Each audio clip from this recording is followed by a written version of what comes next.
Sampein apa ya, mau resikonya apa kayak tuh tabligh begitu. Tabligh banyak itu, keterangannya panjanglah dalam kajian tafsir. Maka saudara sekalian, kesimpulannya Rasul wajib akli, Rasul itu bersifat tabligh. Akal sehat tidak mengerti, tidak terima kalau Rasul ngumpetin ajaran. Dua, seorang mukallaf yang berakal sehat, umurnya 15 tahun ke atas, wajib tertanam di dalam hati sanubarinya keyakinan yang kuat, keyakinan yang mantap, keyakinan yang bulat bahwa Rasul itu bersifat tabligh. Tidak ada satupun Rasul ngumpetin ajaran yang wajib disampaikan kepada umat. Wajib, resiko kalau kita nggak yakin, iman kita nggak sah. Kalau kita yakin, iman kita diterima. Yang ketiga, saudara, kita harus paham apa itu tabligh, apa itu dakwah, apa itu amar ma'ruf nahi mungkar, apa itu ta'lim. Ini kesannya sama, beda. Kalau tabligh menyeluruh, apa itu tabligh? Tabligh itu menyampaikan materi ajaran Allah dengan sebaik-baiknya penyampaian dengan cara meninggalkan kata-kata sendiri. Kalau tabligh itu menyampaikan materi ajaran Allah dengan penyampaian yang terbaik tanpa meninggalkan keaslian materinya. Materi yang disampaikan kudu asli, namanya tabligh. Sehuruf pun kagak boleh berubah. Dan ini keluhuran ajaran Islam, gak ada di agama lain tentang aturan tabligh.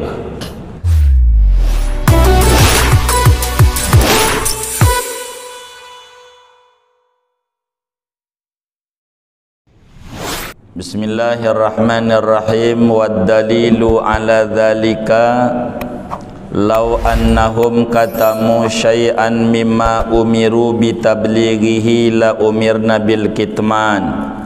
Adapun dalil atas yang demikian itu sifat tabligh, yaitu andai bahwa mereka para rasul, yaitu menyembunyikan oleh mereka akan sesuatu dari apa-apa yang mereka diperintahkan untuk menyampaikannya, la umirna bil kitman, niscaya diperintahkan kita dengan menyembunyikan. Wa huwa khiyanatun, menyembunyikan ilmu tu khianat. Muharramun, lagi diharamkan. Mal'unun fa'iluhu, dilaknat pelakunya. Wallahu la ya'muru bi muharram, dan Allah itu tidak pernah menyuruh dengan sesuatu yang haram. Qala ta'ala, berfirman Allah ta'ala, ya ayyuhar rasulu balligh ma unzila ilaik min rabbik. Wahai Rasul, sampaikan olehmu akan apa-apa yang diturunkan kepadamu dari Tuhanmu. Wa illam taf'al, jika kamu tidak melakukan, fama ballaghta risalatah, maka tidaklah menyampaikan kamu akan risalah Tuhanmu. Wallahu a'lam bissawab. Segini, saudara-saudara sekalian yang mulia, malam hari ini kajian kita memasuki pembahasan dalil tentang wajibnya sifat tabligh pada para rasul-rasulnya Allah. Seorang anak manusia, semantap apapun keimanan dan keyakinannya kepada Allah, sebulat seteguh apapun ketauhidannya kepada Allah Subhanahu wa ta'ala, tidak bakalan diterima oleh Allah kecuali bila disertai dengan iqrar, i'tiraf, tasdiq, yakin tentang kerasulannya Nabi besar Muhammad sallallahu alaihi wasallam. Untuk orang itu berkedudukan rasul, maka ada sifat-sifat wajib Rasul yang wajib kita tahu sebagai orang yang mukallaf. Jumlahnya ada 4: siddiq, amanah, tabligh, fatanah. Tabligh sudah kita bedah pertemuan yang lalu. Malam hari ini berbicara tentang dalil. Tentang dalil. Sebetulnya saudara, seorang Rasul itu bersifat tabligh tidak perlu dalil. Bahwa Rasul bersifat tabligh tidak perlu dalil sebetulnya. Sebab kenapa tidak perlu dalil? Mau orang itu percaya atau tidak bahwa Rasul itu bersifat tabligh, maka tetap saja tabligh adalah sifatnya Rasul. Dan Allah akui ketablighan daripada para Rasul. Begitu saudara. Namun imannya seorang mukallaf ini, orang yang umur 15 tahun ke atas, akalnya sehat, tidak bakalan mantap ma'rifatur Rasul tanpa disertai dalil.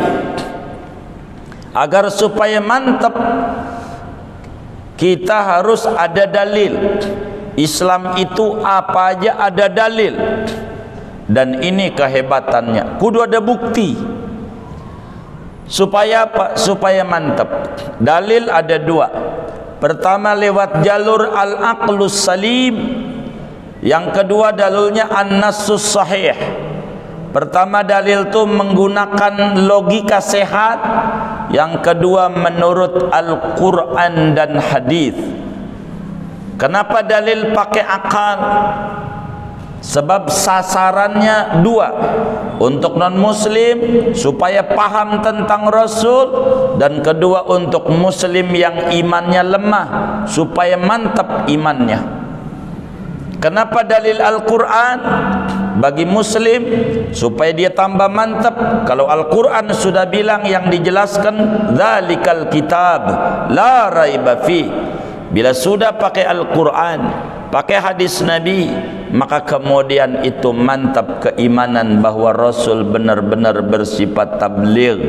Tabligh pertemuan yang lalu dijelaskan menyampaikan seluruh perintah-perintah Allah yang diwajibkan oleh Allah kepada Rasul untuk disampaikan kepada makhluknya dengan penyampaian yang sangat-sangat bagus.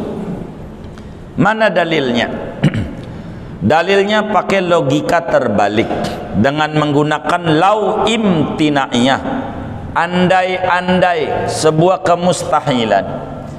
Andai Rasul itu tidak tabligh, berarti ngumpetin. Karena enggak ada beda antara, karena enggak ada alternatif lain antara nyampein sama ngumpetin.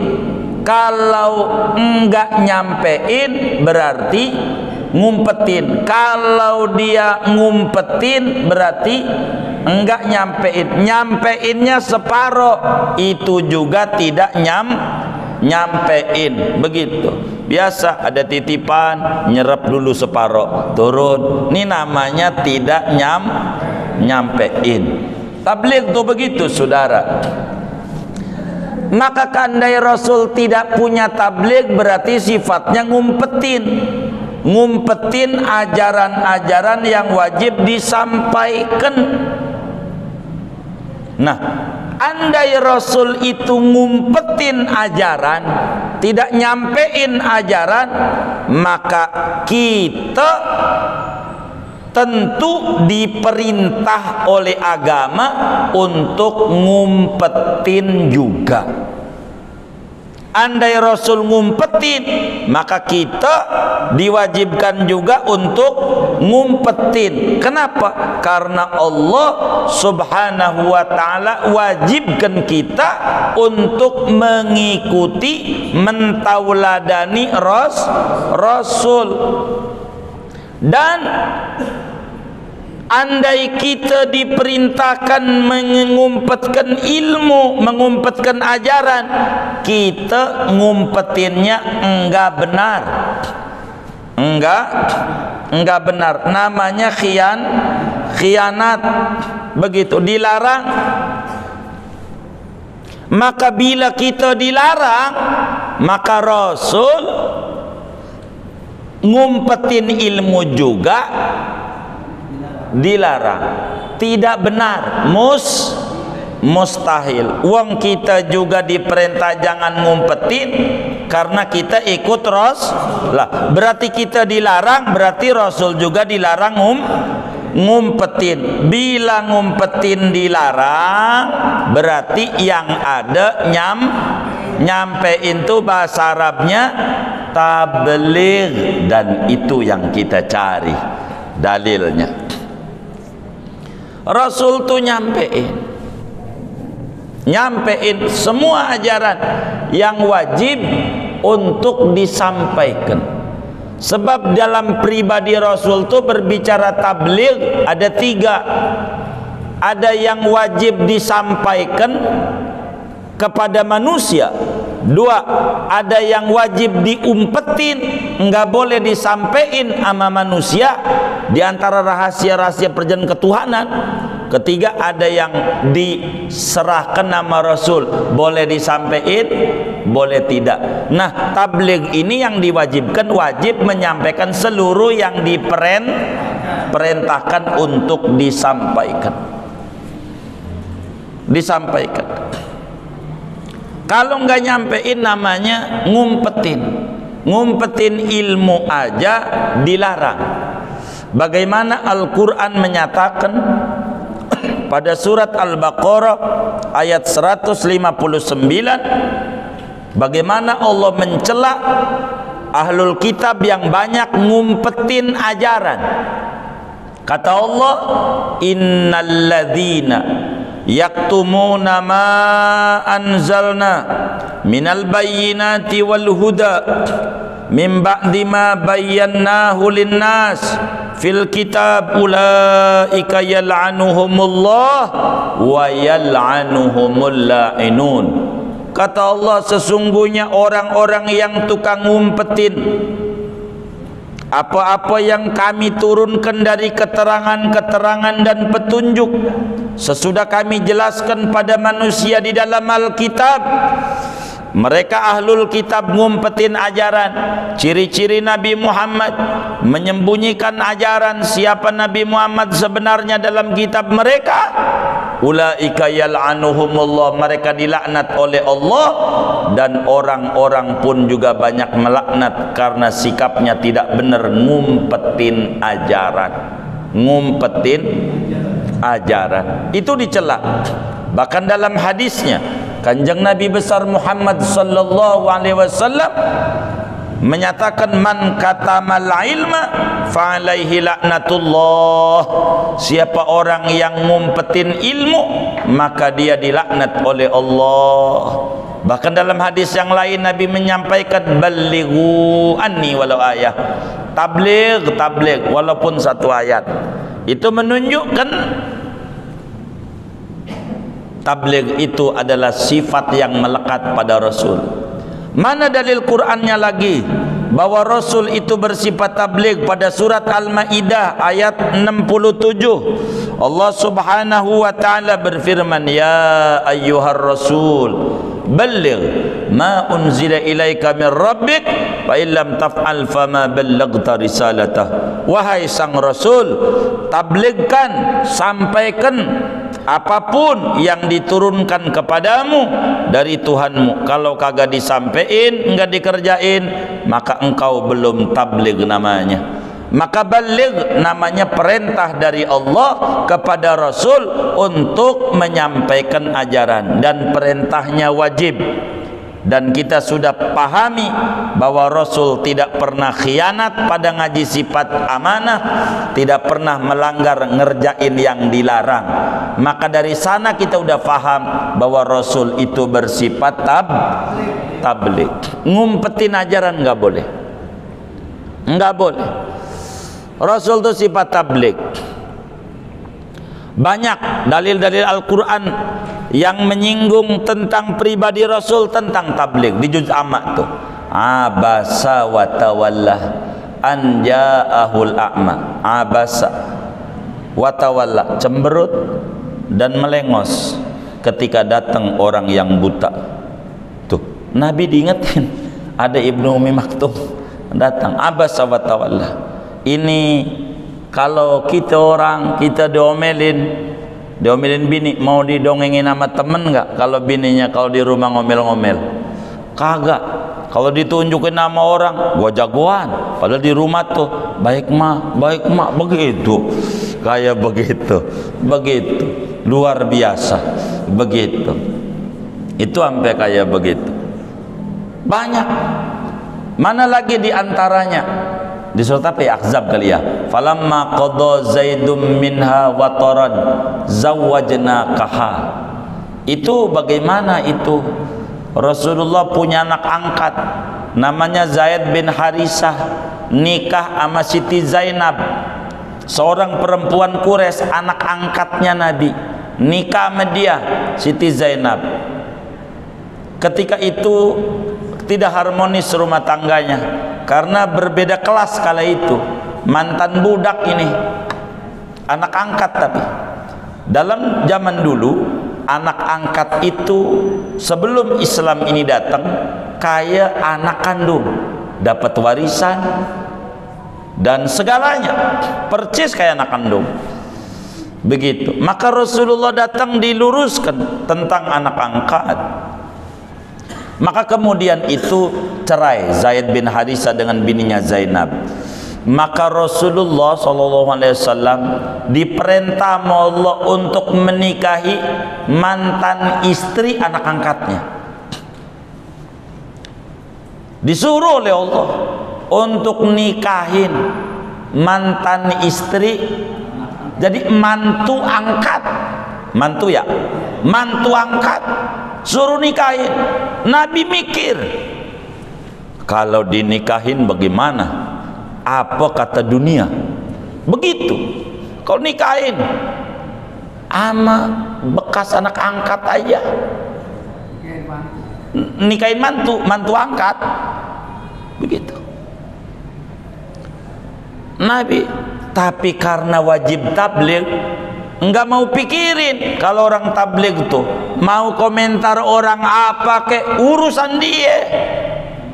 Yang penting tabligh, karena bukan apa kata orang, kudu apa kata Allah. Bukan takut sama orang, kudu takut sama Allah. Terserah. Maka Al-Quran sampaikan itu, falamma qada Zaidun minha wataran zawwajnakaha. Ketika Zaid bin Harisah, anak angkatnya Nabi, telah beres tentang iddahnya segala macam, maka ku kawinkan engkau Nabi Muhammad dengan Siti Zainab. Nikah. Allah yang bilang. Maka radina billahi rabban. Allah enggak dipikirin sama Nabi apa komentar orang dia nikah. Benar, Allah yang nyuruh, zawwajnakaha. Sampai kalimat ini menjadi satu kebanggaan Siti Zainab di mata istri-istri Nabi yang lain. Mana ada di antara kalian yang ngawinin langsung Allah? Ana doang. Di Al-Quran Allah jelasin, ana dikawinin langsung oleh Allah, abadi sampai akhir zaman, dalam rangka menjelaskan hukum bahwa anak angkat ya bukan anak. Begitu. Nggak dapat warisan. Kalaulah kita punya anak angkat, kita harus bijak nanya sama kiai, apa yang kita pengen kasih sama dia, kasih mumpung masih hidup, namanya hibah. Kasih, begitu, mumpung masih hidup kasih dia. Nanti kalau gua mati, itu namanya wasiat, dapatnya dikit, sepertiga doang. Maka nanya siapa yang punya anak angkat, nanya sama kiai bagaimana, biar jangan sampai kita dikubur nyesel, repot. Begitu. Islam tuh ada namanya tabanni, dijelaskan anak angkat nih bagaimana membatalkan Islam tentang hubungan darah anak angkat. Anak angkat tetap bukan anak dalam Islam. Artinya bukan anak, tidak ada namanya disebut mawaris. Boleh juga istri anak angkat kita kawinin, wong bukan anak, bukan mantu sebenarnya, orang lain, walaupun rasa-rasanya nggak enak, tapi diajarkan. Wis kata dunia rakus tuh orang. Ajaran, karena Nabi mewajib tabligh,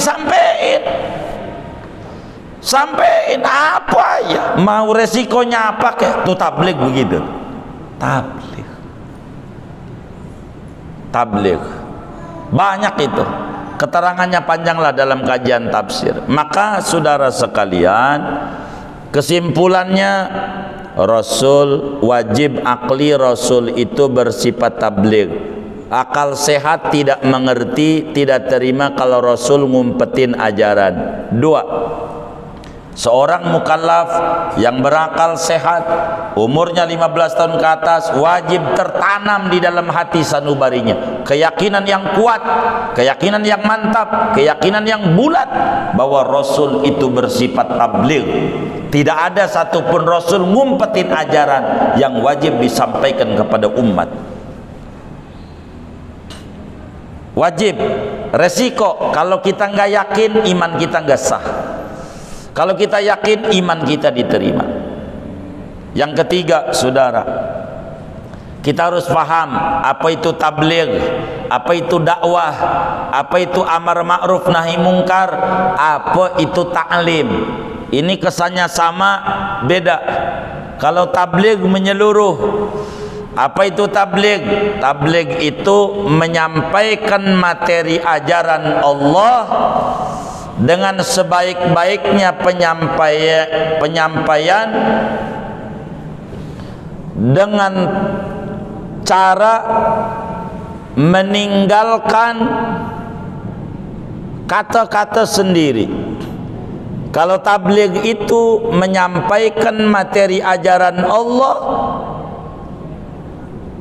dengan penyampaian yang terbaik tanpa meninggalkan keaslian materinya. Materi yang disampaikan kudu asli, namanya tabligh. Sehuruf pun kagak boleh berubah. Dan ini keluhuran ajaran Islam, nggak ada di agama lain tentang aturan tabligh. Jadi kalau tabligh, maka Nabi bilang balighu anni walau ayat, sampaikan dariku walaupun sayat, ampein. Jadi nyampeinnya bagaimana kalau tabligh? Utuh, apa aja.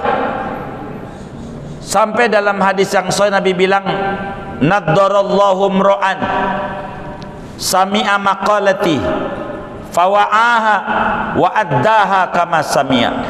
Allah subhanahu wa ta'ala berikan nadrah. Apa itu nadrah? Kecemerlangan, kecemerlangan jiwa. Kepada siapa? Kepada orang yang mendengar sabdanya Rasulullah, lalu direkam dalam otaknya, disampaikan apa adanya. Itulah tabligh. Jadi kalau tabligh menyampaikan apa adanya. Nabi ngomong A, Nabi ngomong B, ndak boleh diumpetin. Ini dalam ilmu hadis bagaimana kita harus meneliti. Omongannya begini enggak? Diteliti. Tabligh itu ndak boleh orang sembarangan. Makanya kadang kalau di ceramah itu kiai-kiai itu suka ngomong terakhir hadis au kama qalan nabiyyu sallallahu alaihi wasallam. Habis ngomong nih au kama qalan nabiyyu, atau omongannya seperti apa yang Nabi omongin, takut mimik kita aja nggak sama mimik Nabi. Saking kudu tabligh tuh kudu utuh. Tabligh itu kudu utuh. Dan ini menuju ke orisinilan, itu namanya tabligh. tabligh. Kalau dakwah bagaimana? Jadi bagaimana kalau berbicara tabligh? Tabligh ini kan ada tiga. Ada namanya muballigh, ada muballigh bih, ada muballigh alaih. Pertama ada penyampai, ada orang yang disampaikan tabligh, ada materi yang disampaikan. Maka syarat-syaratnya tabligh itu berbicara materinya harus sesuai apa yang disampaikan dengan apa yang dia dengar, namanya tabligh. Enggak boleh intisarinya, apa adanya, apa adanya, itu namanya tabligh. Kedua, jangan memberi peluang kepada orang yang menentangnya. Kalau tabligh kudu cakep sehingga orang mau menentang, udah putus pada kalam yang disampaikannya. Itu namanya tabligh. Ketiga, harus mengetahui Al-Quran dan hadis Nabi. Itu namanya syarat-syarat tabligh. Tabligh. Kalau dakwah beda, lebih umum. Kalau dakwah menyampaikan materi Al-Quran dan hadis, meskipun intisarinya, tapi caranya bijaksana, caranya penuh dengan sikap dan perilaku, itu namanya dakwah. Kalau dakwah tidak mesti ngomong Al-Quran hadisnya, enggak. Dakwah, kalau tabligh kudu ada. Kalau tabligh kudu ada. Kalau dakwah enggak ada. Contoh anak kita minum ngambil gelas tangan kiri. Aduh nak, jangan. Tangan bagus nak, tangan bagus. Begini ngambilnya. Tangan ini, itu namanya dakwah. Enggak pakai dalil. Jangan ditanya tuh si baba tuh, bah dalilnya mana? Qurannya, hadisnya. Mabok tuh baba. Dia bukan muballigh, dia dai, ngajak kepada kebaikan. Kalau yang ngajak kepada kebaikan tuh enggak perlu pakai dalil, pakai contoh, pakai perilaku. Itu dakwah namanya. Namanya dakwah. Namanya dakwah. Kalau taklim itu memberikan pengajaran tentang Al-Quran dan hadis dan ilmu Al-Quran dan hadis, mengikuti apa yang ada dari materi yang berkurikulum. Ini namanya taklim kita orang nih. Ada kitabnya, dibaca nggak boleh loncat-loncat. Namanya taklim. Itu judulnya majlis taklim berubah-berubah. Begitu. Ntar loncat lagi. Ntar ini, kalau taklim mengikuti aturan aja. Ada kurikulumnya, ngaji bab fikih, fardu wudu, ini namanya taklim terus. Taklim. Begitu. Kemudian ada namanya amar ma'ruf nahi mungkar, menyuruh apa aja yang diperintahkan oleh Allah dan Rasulnya, dan melarang apa saja yang dilarang oleh Allah dan Rasulnya. Kalau amar ma'ruf nahi mungkar beresiko, kudu berani, siap di penjara. Begitu. Itu begitu namanya amar ma'ruf nahi mungkar. Begitu. Kalau tabligh adalah menyampaikan apa adanya, keorisinalannya, berdasarkan apa yang dia dengar, namanya tabligh, saudara. Tapi kalau di Indonesia, tabligh sama dakwah sama, tulisannya tabligh akbar. Begitu, begitu, begitu. Tapi isinya bukan tabligh, kemana-mana. Begitu, dakwah gitu. Begitu. Kalau dakwah tuh ndak mesti ngomongnya ada Quran, ada hadis, intisarinya aja enggak ngapa. Namanya dakwah namanya. Maka Al-Quran bilang ud'u ila sabi rabbik bil hikmah wal mau'izatil hasanah. Kalau tabligh, balligh ma unzila ilaika mir rabbik fa illam taf'al fama ballaghta risalat. Tabligh. Maka di dalam dakwah, sebagai kita ngaji sifat tabligh, kita harus paham, enggak disaratin di dalam dakwah tuh kudu ngerjain dakwah tuh, maka disampaikan apa adanya. Kemarin ada yang nanya tuh, bagaimana ini nyebarin YouTube nih, mana gua belum ngamalin lagi apa yang disebarin, dosa apa kagak ini. Kemarin udah kita bedah, terangin, kita harus paham tugas agama tuh ada 3. Udah belum? Hah? Oh belum. Lah itu bunyinya udah 3. Tugas agama ada 3. Waduh, gambarnya apa ya? Nggak dakwah ini. Nggak ada. Itu tulisan itu nggak ada isinya. Oh ada. Nggak diumpetin. Ini nggak tabligh. Ini 3. Biar kita paham. Ada orang kurang tepat, keliru dalam nerangin kitab Zubad.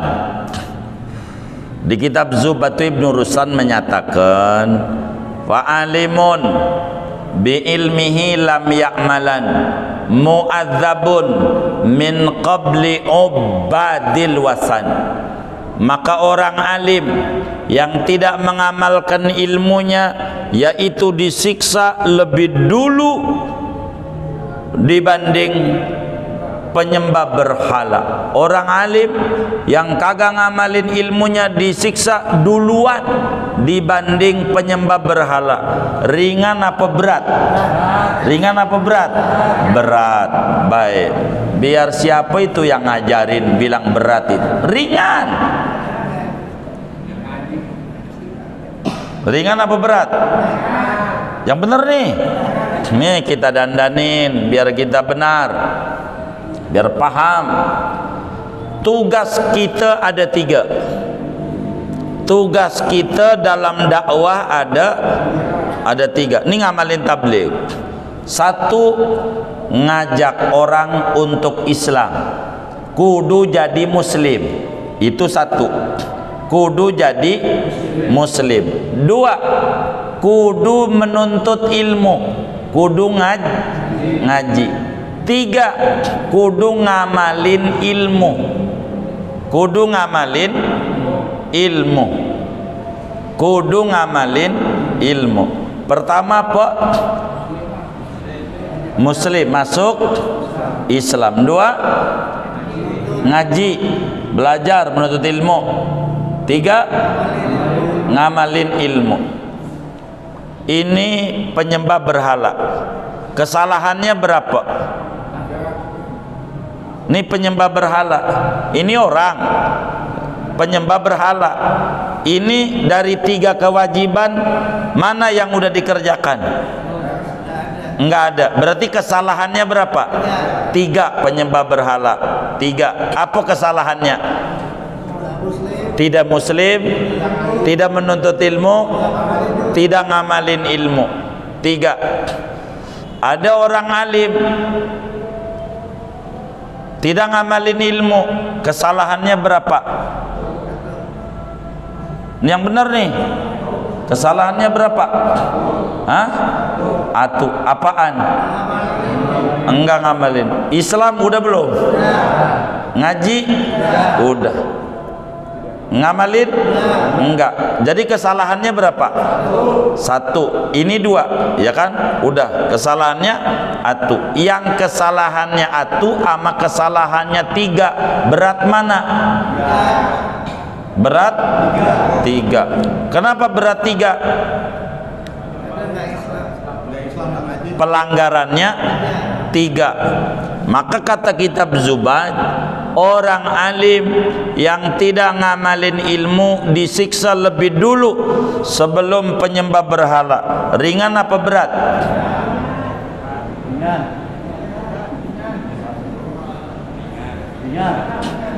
Hah? Ringan apa berat? Berat. Beratnya di mana? Tugas orang berapa? Ini biar paham siapa yang ngajarin bilang berat itu, siapa itu. Gara-gara dia banyak muslim kagak mau ngaji dia. Dosa dia. Tugas orang berapa? 3. Apa? Masuk Islam, ngaji, ngamalin ilmu. Ini ada 2 orang. Ini penyembah berhala, ini orang alim gak ngamalin ilmu. Orang alim yang gak ngamalin ilmu disiksa lebih dulu sebelum penyembah berhala. Ringan apa berat? Hah? Hah?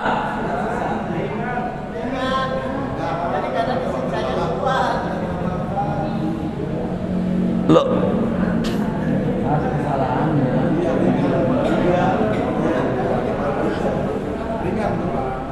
iya, ini tugas semua manusia.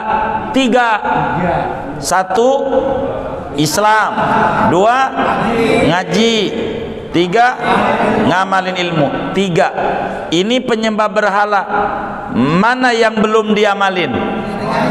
Hah? Semuanya. Berapa?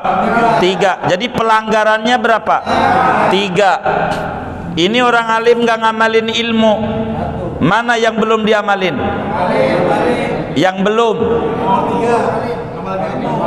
ngamalin. Mana yang udah dikerjain? 2 ngaji. 2.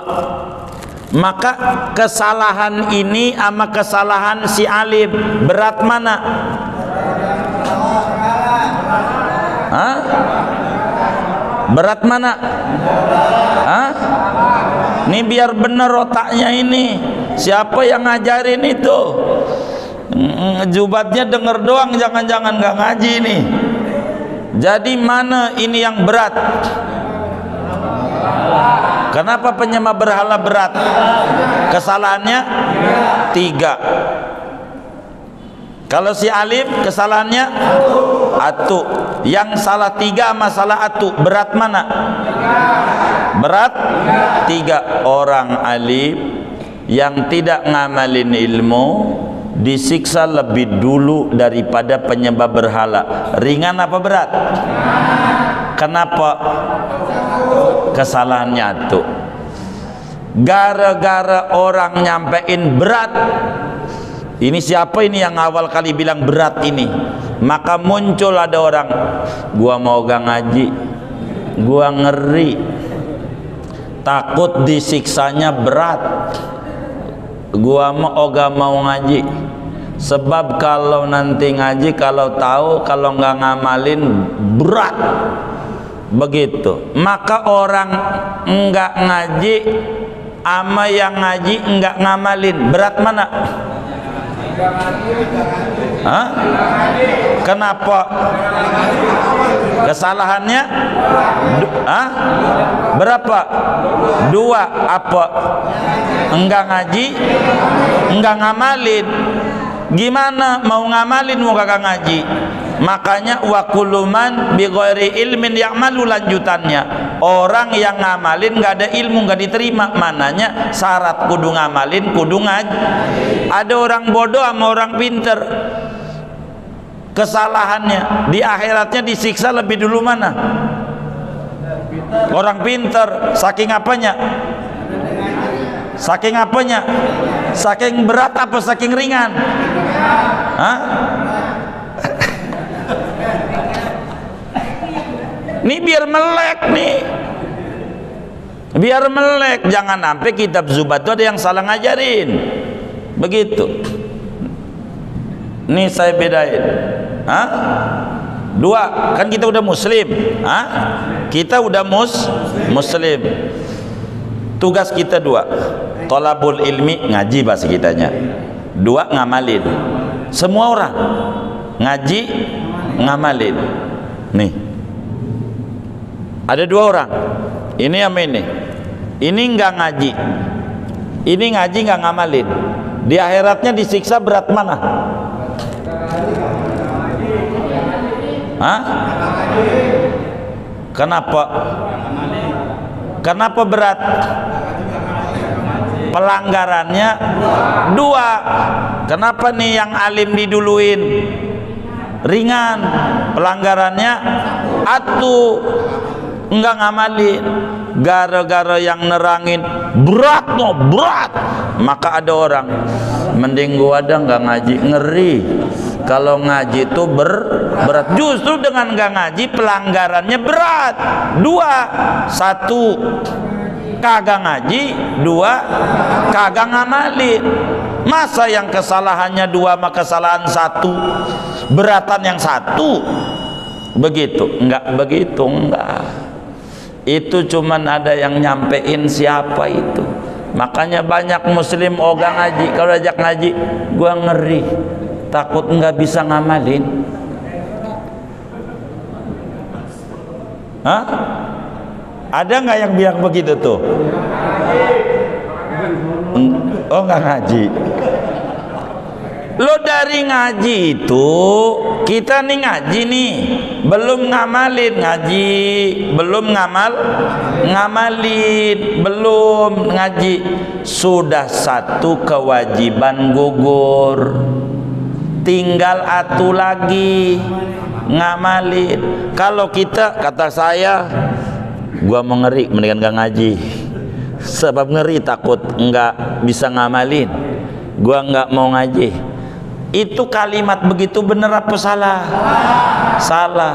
Pelanggarannya dua apa? Enggak ngaji, enggak ngamalin. Enggak ngaji, enggak ngamalin. Jadi percis kayak temen saya. Gua oga mau jadi orang kaya, ngeri takut nggak bisa zakat. Ya, enggak zakat, enggak haji akhirnya. Gara-gara ngeri takut nggak bisa zakat. Lo dia minta aja rizki sama Allah, diajarin nama Rasulullah biar bisa haji, bisa zakat, bisa ini. Itulah muslim berkarya tuh kayak begitu.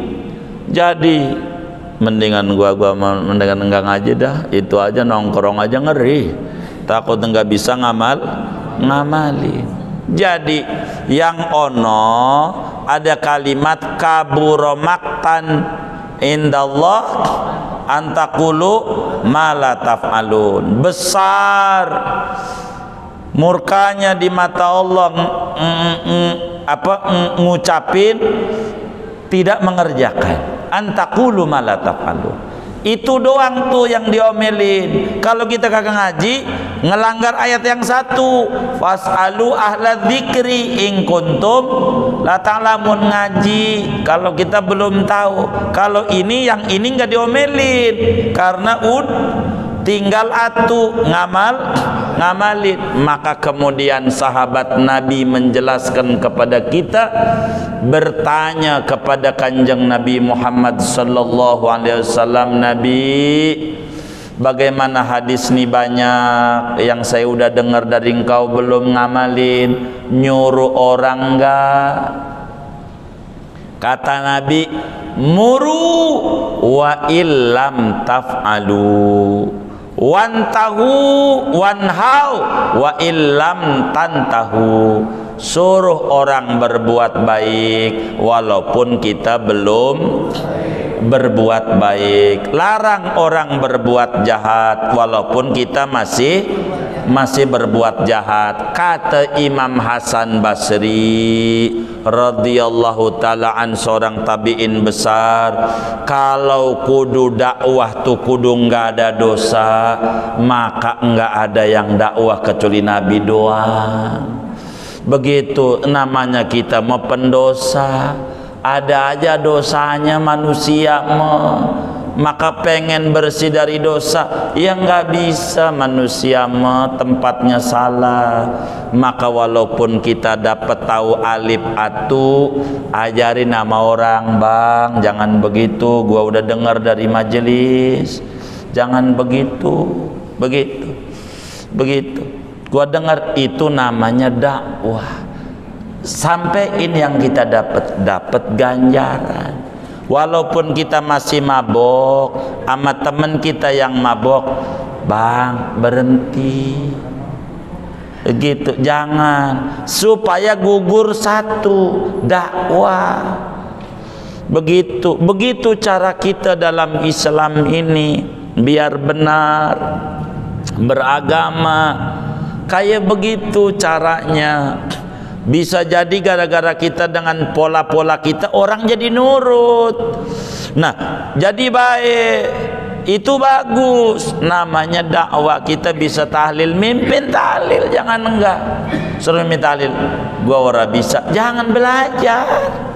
Apa aja belajar. Terangin, bang, jangan begitu nih, salah. Tahu dari mana lu salah? Kita jawab yang bagus. Dakwah tuh ada caranya, namanya bil hikmah. Begitu.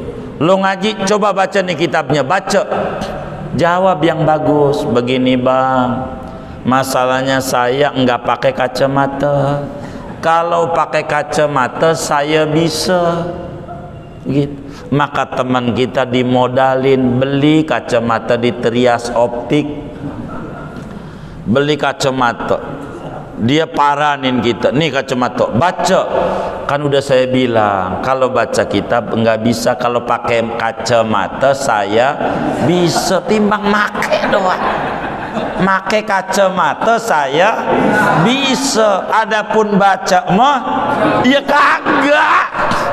Kalau baca mah pakai kacamata saya bisa, timbang make doang. Masalahnya nggak ada kacamata, kan saya udah bilang masalahnya nggak ada kacamata. Kalau ada kacamata, saya kalau pakai kacamata saya bisa apa? Iya, pakai kacamata. Salah lu aja, ya udah gua modalin lagi, tuh salah lu. Kan udah bilang, kan udah diajarin. Cara dakwah tuh begitu, yang bagus. Cara dakwah tuh yang bagus. Ada seorang murid Muallim Syafi'i Hadami rahimahullahu ta'ala rahmatal abrar, datang sama Muallim pagi-pagi. Kata dia, guru, saya ini disuruh ceramah walimatus safar, orang haji. Kan saya belonan haji, bagaimana? Kata guru, ceramah aja, tapi belon haji. Kata guru, not lihat noh, agim. Waktu itu masih hidup Pak Kiai Arifin Ilham, agim. Kiai Arifin Ilham tuh ceramah tentang surga enak. Tanya sama dia, udah masuk belum? Jadi bukan ukurannya di sono, bukan. Ini ilmu.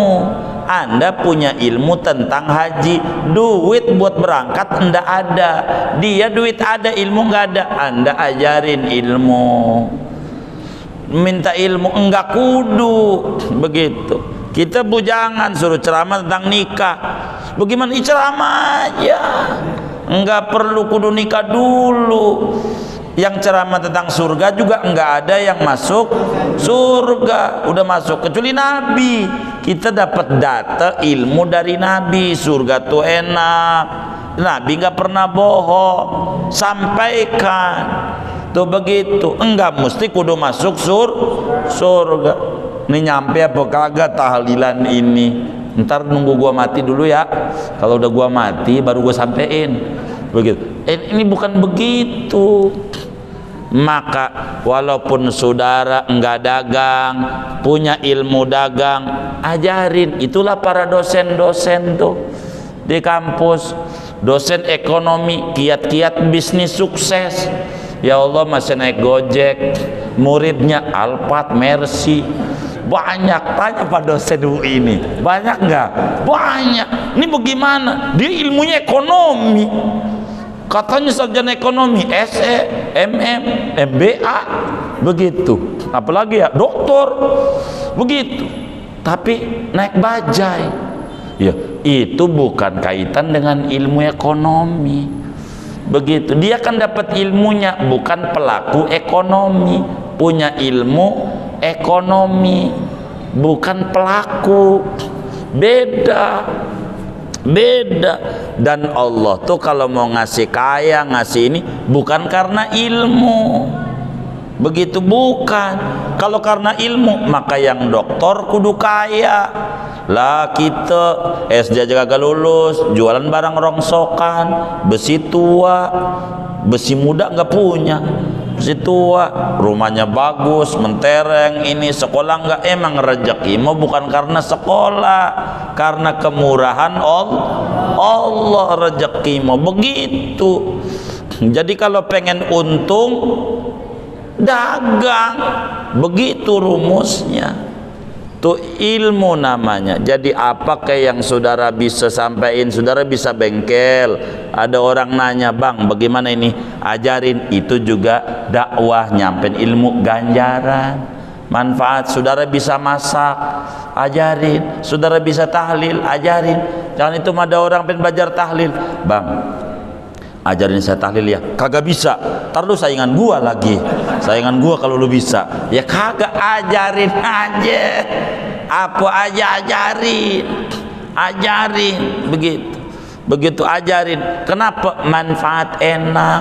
Kalau orang pada subur, saya ada yang protes teman saya, ngapa itu wirid dan murah rezeki dibagi-bagi mulu itu, begitu, boros sendiri aja. Jangan.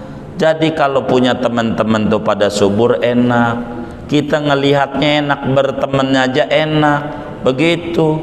Bener nggak? Begitu kalau subur. Kalau susah kan buyang kita, begitu. Bener nggak? Hah? Oh lagi pusing tambah pusing, kata Ubed tuh, begitu. Ya udah kalau begitu kita ngeluh rame-rame gitu. Begitu. Maka zikir itu begitu, biar kita diberi kesuburan sama Allah. Mungkin dia usahanya maju, mungkin dia punya zikir tersendiri, kita nggak paham. Kan kita harus nanya kiat-kiat mereka sukses. Bagaimana itu? Ala kulli hal, dakwah sebagai kita belajar sifat tabligh penting. Walaupun kita orang katain itu resiko, baru ngaji 2 hari aja sok suci loh, sok bisa. Ya tugas kita orang ngaji ini 2 jawabannya, nih ingetin, kita orang ngaji ini jawabannya jangan keluar dari mulut kita 2, nih rumus hidup bahagia. 1, amin. 2, doain. Ini 2 nih jangan keluar dari mulut kita kecuali 2 aja. Amin, doain. Kita bilangin sama orang, orang kayak macam lu ngaji paling juga angat-angat tai ayam. Enak nggak di kuping tuh? Enggak. Maka jawab kita doain. Kalau nggak enak, doain biar saya istiqomah. Begitu. Pas kita udah ngaji orang bilang, ya Allah, udah ustadz aja udah ngaji nih, enak nggak di kuping tuh? Jangan kita bantah. Amin. Begitu jawabnya. Oh sekarang kamu nih usahanya udah maju nih. Amin. Begitu. Ya orang kayak model lu mau dagang apa juga gak bakalan bisa. Kita jawab doain. Tuh 2 aja. Jangan orang doain, wah sekarang udah soleh nih, udah ngaji, lu mau ngeledek mulu sama gue lah, didoain bagus nggak mau, akhirnya kita susah mulu. Salah kita. Maka yang keluar dari mulut kita yang bagus-bagus saja. Kalau komentarnya enak, amin. Kita pakai topi haji, Pak Haji, lu mau ngeledek mulu sama gua, jangan, amin. Begitu lah, udah haji juga kelakuan kayak begitu, doain, udah gitu aja tuh. Jadi orang ngiri sama kita, pegel dia sama kita, begitu. Dan itu diajarkan oleh Hadratus Syekh Muallim Syafi'i Hadami. Ajarin, keluarnya 2. Kalau dikata begini enak, amin. Enggak enak, doain. Doa ya. Doa aja, amin doain, amin doain. Jadi kita nggak punya, orang kata duitnya banyak, karena nggak keluar yang kayak gitu. Lu mau ngeledek mulu, gue baru ngaji aja 2 hari ngeledek mulu. Emang iya lu mau kayak begitu tuh, jadi panjang. Kalau bilang, wih udah cakep nih ustadz nih, amin, udah amin aja, amin aja, amin aja. Yang enak, yang gak enak doain. Tuh ingetin rumus hidup, insya Allah berkah kita. Wis segini aja dulu dah ngaji kita, panjang masalahnya, nggak usah ada tanya jawab.